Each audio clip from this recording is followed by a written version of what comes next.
जटायु का बलिदान। अंतिम सांसें घिन रहे जटायु ने कहा कि मुझे पता था कि मैं रावण से नहीं जीत सकता, लेकिन तो भी मैं लड़ा। यदि मैं नहीं लड़ता तो आने वाली पीढ़ियां मुझे कायर कहती। जब रावण ने जटायु के दोनों पंख काट डाले तो काल आया, और जैसे ही काल आया तो गिद्धराज जटायु ने मौत को ललकार कर कहा, खबरदार ए मृत्यु, आगे बढ़ने की कोशिश मत करना।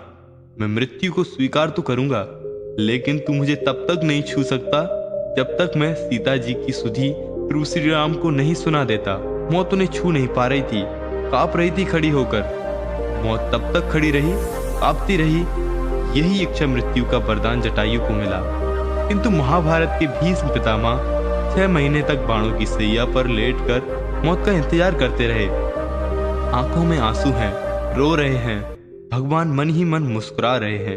कितना अलौकिक है ये दृश्य। रामायण में जटायु भगवान की गोद रूपी सैया पर लेटे हैं और प्रभु श्री राम रो रहे हैं और जटायु हंस रहे हैं।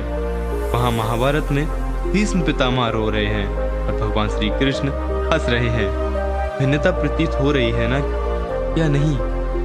अंत समय में जटायु को प्रभु श्री राम की गोद की सैया मिली, लेकिन पितामह भीष्म को मरते समय बाणों की सैया मिली।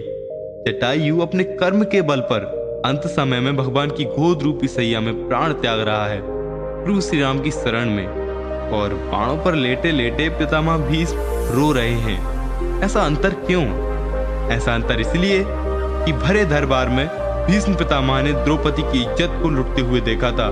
क्रोध तक नहीं कर पाए थे तो शासन को ललकार देते, दुर्योधन को ललकार देते, लेकिन द्रौपदी रोती रही, बिलखती रही, चीखती रही, चिल्लाती रही, लेकिन भीष्म पितामह सिर झुकाए हुए बैठे रहे, नारी की रक्षा नहीं कर पाए। उसका परिणाम यह निकला कि इच्छा मृत्यु का वरदान पाने के बाद भी बाणों की सैया मिली और जटायु ने नारी का सम्मान किया, अपने प्राणों की आहुति दे दी, तो मरते समय भगवान श्री राम की गोद की सैया मिली।